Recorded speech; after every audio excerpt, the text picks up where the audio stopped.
কি একটা পোকা ছাদে ঘুরছে, পোকার পেছনে উনি পড়েছেন। কি একটা পোকা,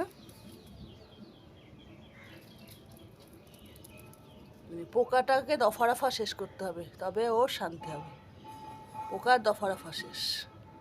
ওই দে ওই দে ওই ওই ওই দে, এইভাবে পোকা নিয়ে খেলবে। এই বাবারে, এটা হচ্ছে ওর, যতক্ষণ না ওকে মারবে ওর এই পোকা নিয়ে খেলা শেষ হবে না।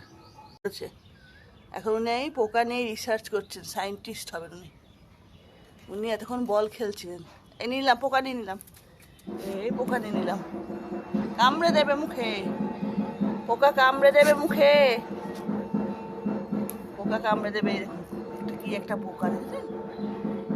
এই ওনার কাজ হচ্ছে আরশোলা ধরা, পোকা ধরা, খাবে না, মারবে, খেলা করবে, এটা হচ্ছে ওনার কাজ, মেন কাজ। উনি হচ্ছেন বাড়িতে পোকামাকড় রাখা, টিকটিকি দেখলে, আরশোলা দেখলে ব্যাস ওনার হয়ে গেল। হয়েছে হয়েছে হয়েছে, পোকা নিয়ে এই বাবা থাবু দিয়ে টানে আবার। হয়েছে হয়েছে হয়েছে হয়েছে, পোকা নিয়ে হয়েছে, আবার থাবু দিয়ে টানে। চলো, পোকার পেছন করে ছুটবেন উনি, যেখানে পোকা সেখানে উনি চলবেন।